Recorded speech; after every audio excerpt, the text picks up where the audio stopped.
Welcome on Texas Football. I'm Bobby Burton, your host, joined by none other than Coach Bob Shipley. Coach, I appreciate you joining me this morning. Hey, glad to do it. I don't have anything else to do on a Saturday, so let's get it done. Yeah, absolutely. Hopefully we can get some folks talk a little Longhorn football, let them in on what you're feeling and thinking.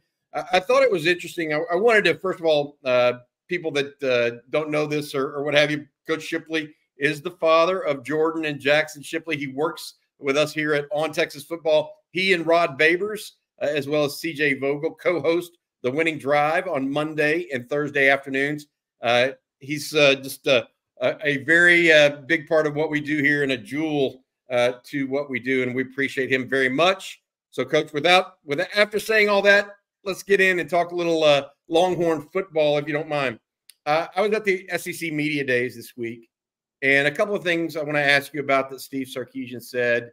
But let's start with a broader topic. Sark said that they're starting practice July 31st. That was 2 weeks from Wednesday.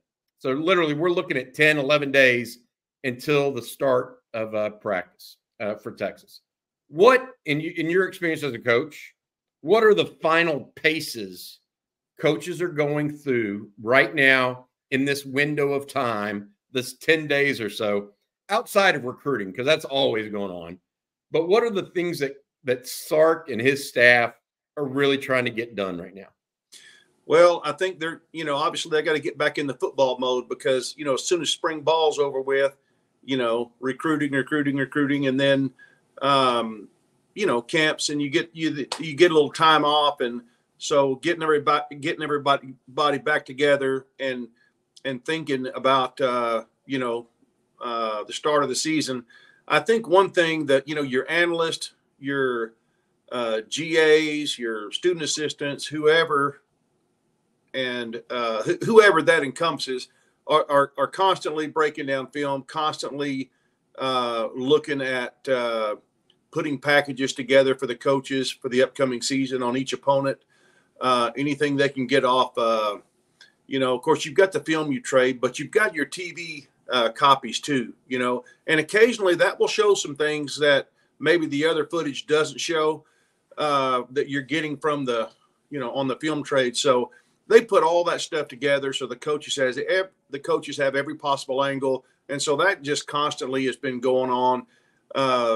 Any spring games, that were televised, all that stuff of opponents. But I think, obviously the first thing that you do when you get together, well, first of all, I'm sure there's going to be a good presence this, probably yesterday. Let's see. You got coaching school, in San Antonio. And that's a big thing for the Texas coach, because when the Texas coaches walk in, it's just different. It's just different. And but anyway, so they've got to go down. That's in San Antonio, right? Yes. Is that accurate? So what Coach is talking about and referencing is basically the world's largest coaching convention is the Texas High School Coaches Convention each and every year. And Steve Sarkisian will be there, and he'll speak in front of that group as well.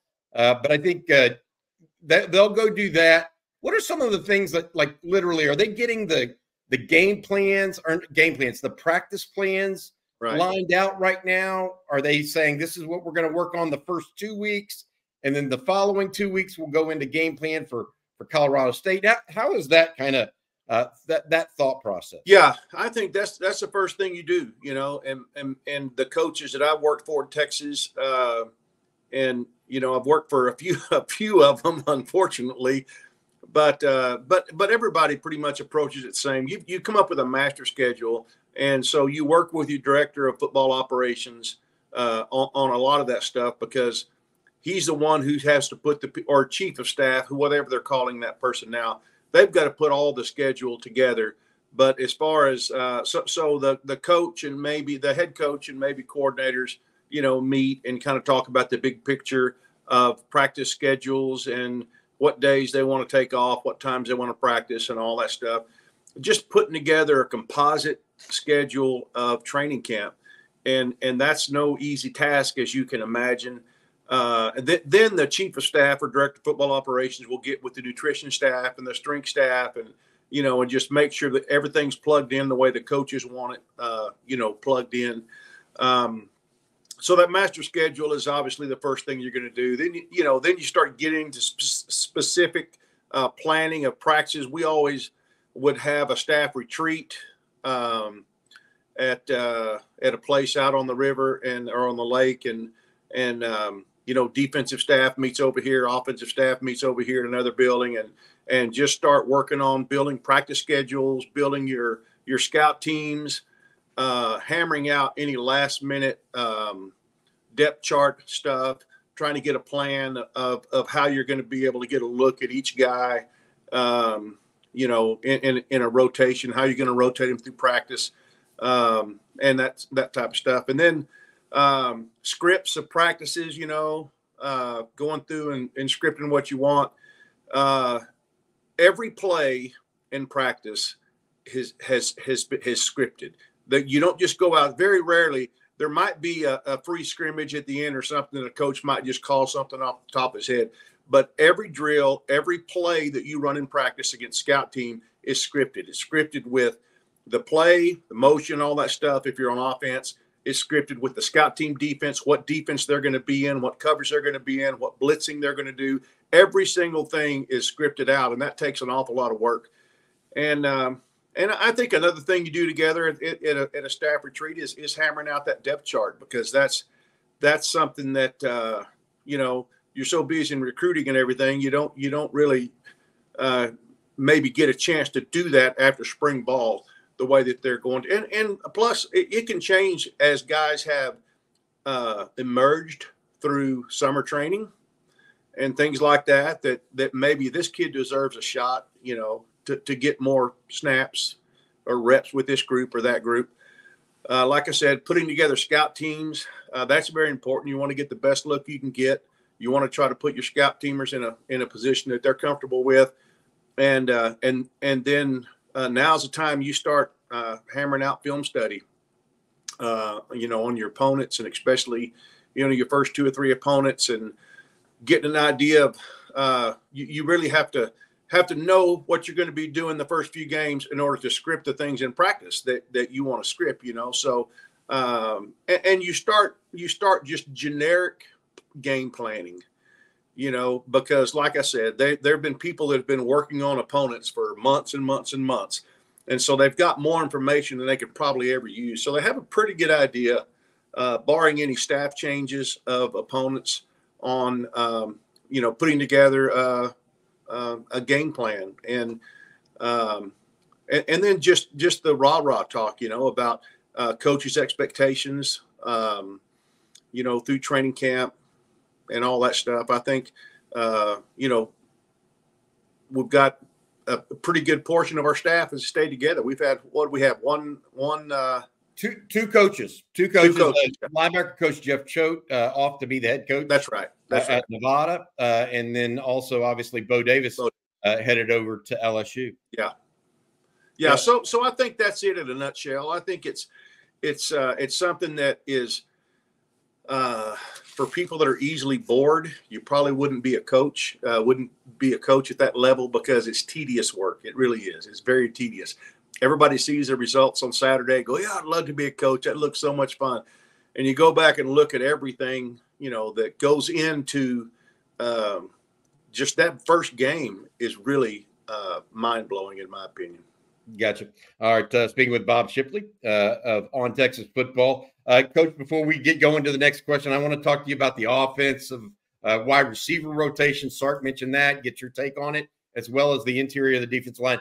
Before we do that, I want to say thank you to our sponsor. That's Laura Baker of Keller Williams Realty. If you're in or around the Austin area and want to moving to Austin, moving from Austin, moving within Austin, wherever, and it has to do with Austin real estate, make sure you give Laura and her team a call, 512-784-0505. That's 512-784-0505. Reach out to her also via email if you like, Laura at Andy Allen Team over at Keller Williams. Appreciate you, Laura. Hey, Coach, I'm asking now, I want to go to something that Steve Sarkisian talked about on Wednesday wide receiver rotation. Okay. He's rotated 4 receivers before and been pretty effective. He had 4 wide receivers that had 30+ catches in a single season at Alabama. Last year, that receiver rotation was tight, man. 3. That's pretty much who played, right? Yet when we spoke to Sark on Wednesday, he said that he thinks he got 7 guys. And his idea right now is to throw 7 of those guys out there and then winnow it down a little bit as the season progresses. Who plays well with whom, that sort of thing, back and forth, and what kind of creates a good group together. How do you do? I mean, 7 guys is a lot, right? That you think you have kind of faith in. 1 or 2, like they had 2 years ago, is too few. So what's the happy median here? And what do you think Sark's going to end up doing? Well, it's a good problem to have, but it's still it is a problem. And I'm not to be negative at all, but that's a lot of egos you have to juggle.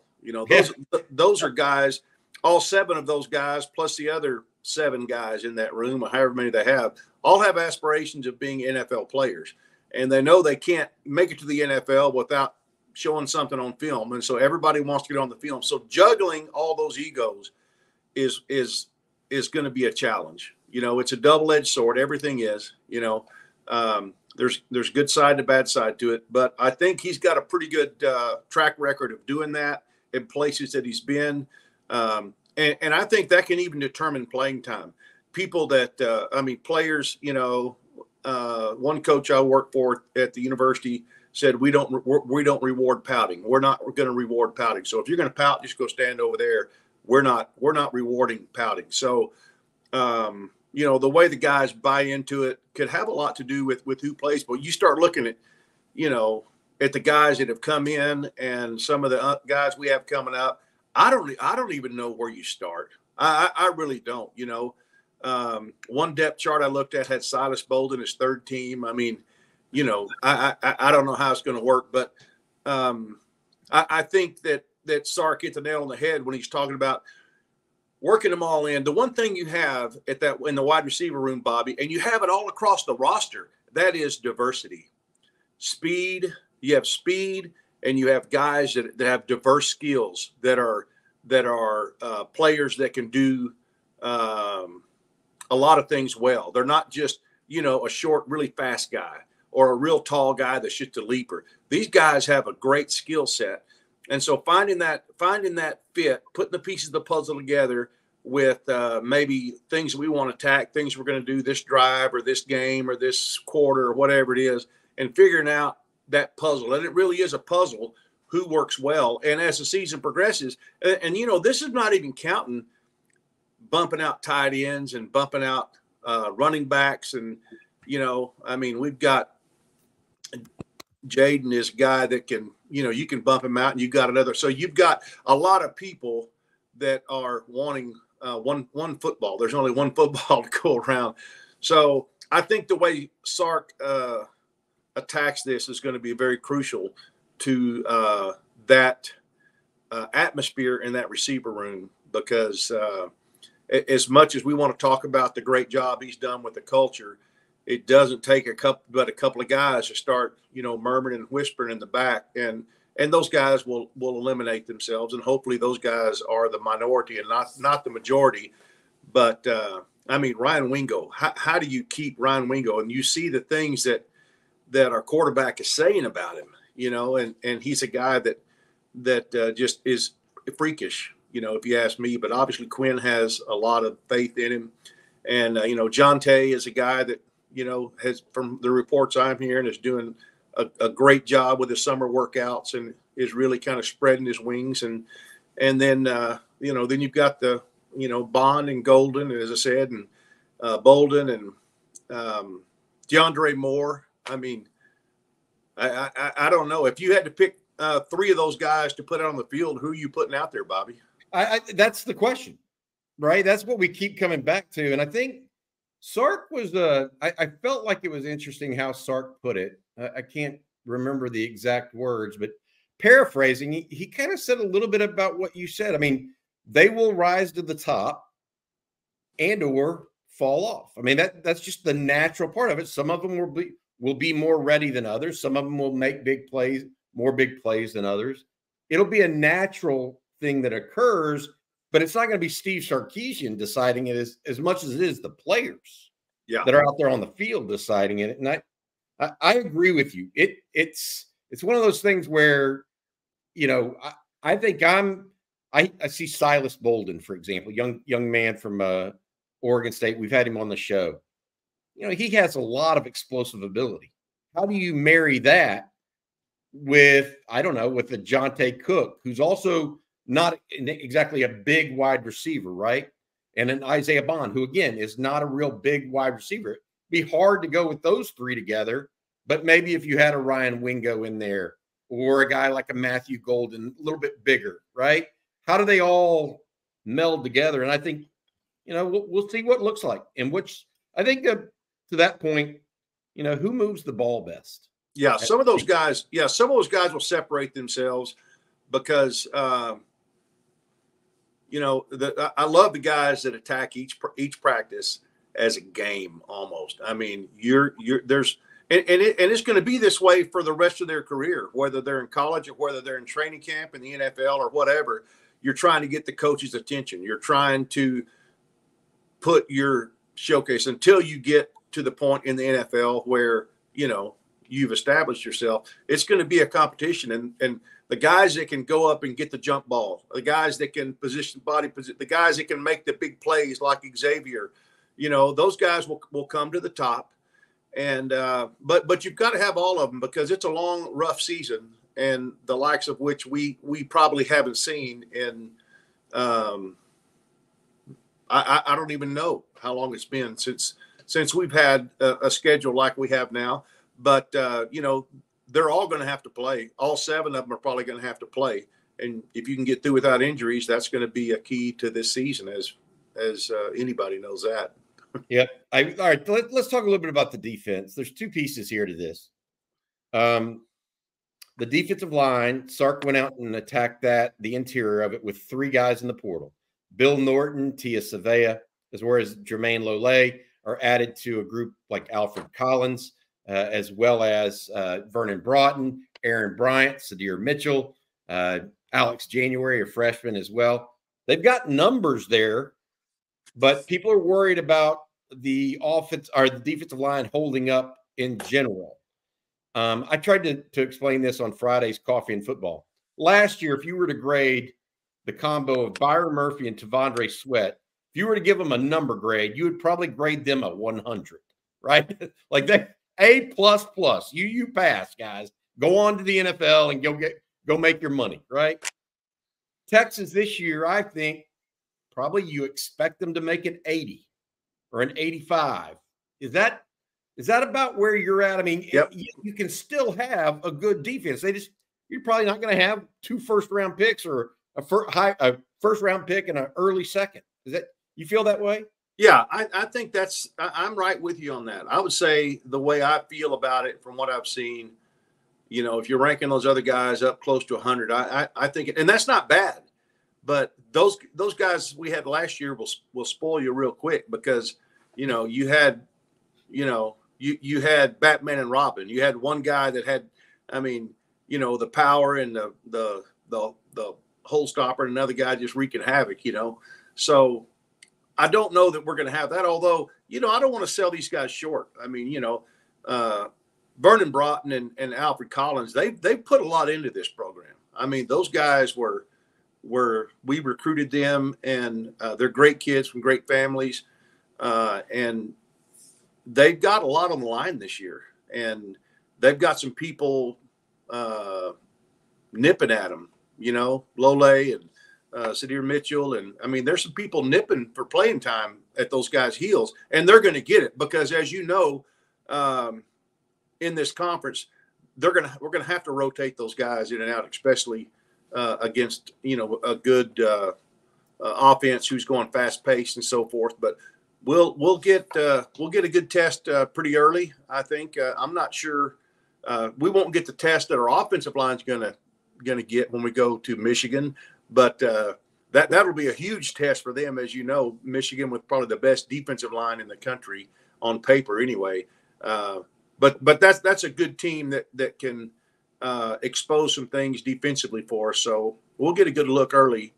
But again, it's kind of like finding the right fit, finding the right guys, and because they've got to rotate. I think I would think an A, D, B, right at a B to me is why I'd rank these guys. We've certainly had years where we didn't have near this much depth and talent at the defensive line. We were hopeful. We were always hopeful that somebody would come through, but it was what it was. You can't put lipstick on a pig, Yeah, it happens. Hey, let me ask you this. Your thoughts before we let people go here, again, talk with Bob Shipley. Your thoughts, Coach, on overall keys to this season for Texas before I let you go here? Yeah, well, the obvious elephant in the room that everybody in the country is talking about is staying healthy, and again, that's part of this master planning they're doing for training camp.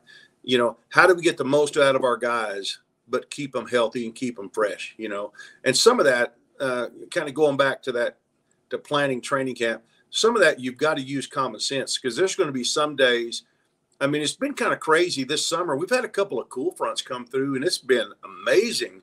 They're going to have days like that where you can get more out of them, but you're going to have those banger days of 105 with high humidity, and you got to pull off on those days and the goal is get through training camp with 100, which just never happens 100% healthy, but you want to keep your key players healthy and keep your team fresh. But other than that, I think, as we've been talking about, finding the right players to fit the right schemes that you're doing, strategic rotation, and keeping your guys healthy, finding the best fits on the field.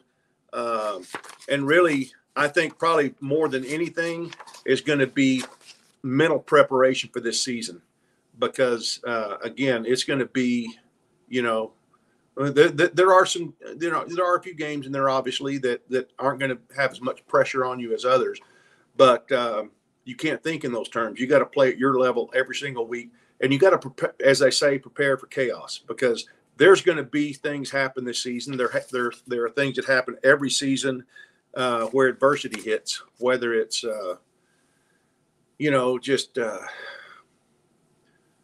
whatever it is. You get way behind, you've got devastating injuries, you've got this and that, just preparing a team mentally to be able to overcome anything that the opponents or that nature throws at you.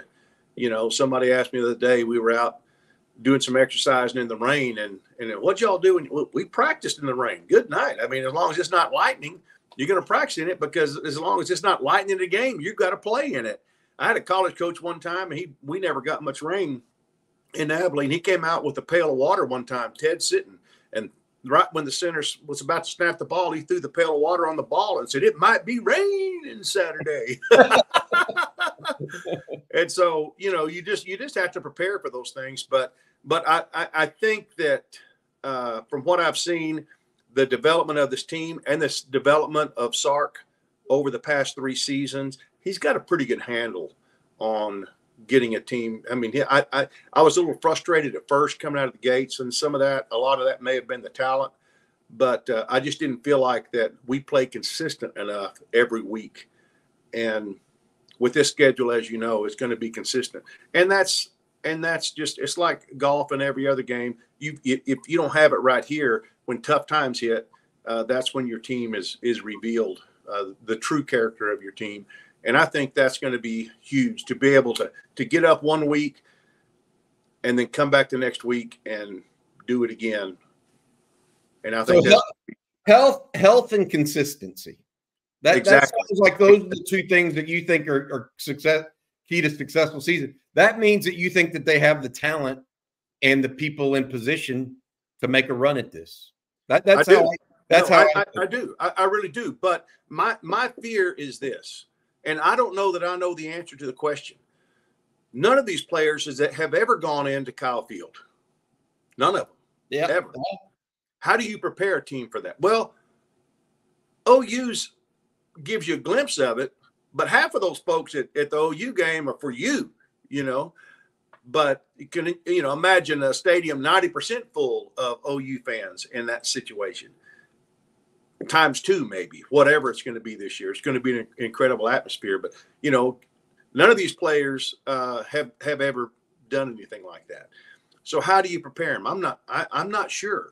But I know you have to have them so confident in what they're doing that you turn all that volume down and turn up your intensity and your focus, and know that in that crowd, they're going to get some big plays. They're going to be playing off the crowd.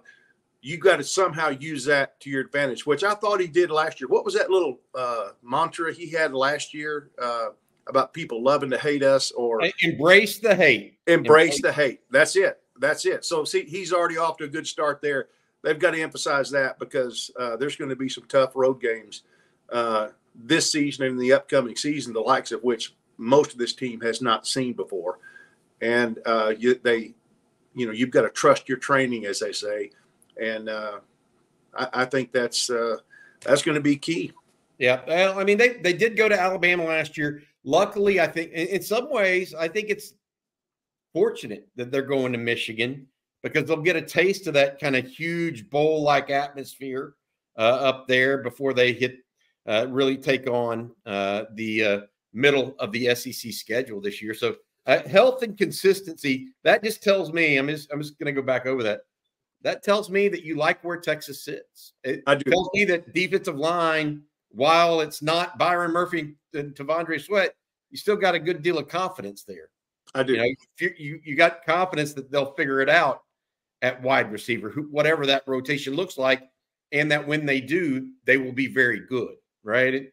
That's good stuff. All right, Coach, that's going to do it for this morning's Saturday conversation. I want to say thank you again to our sponsor, Laura Baker of the Keller Williams crew over at the Andy Allen and Andy Allen team there. Laura at andyallenteam.com if you're moving to, from, or within the Austin area, or call her 512-784-0505. Thank you, Laura, for your ongoing sponsorship of On Texas Football. All right, Coach, I'll talk to you again this week. Remember, Bob and Rod and CJ on every Monday and Thursday, and then Coach Shipley also doing Football Theory with Rod Babers on Thursday afternoon. Coach, you have a good weekend, and hook 'em. All right, you too.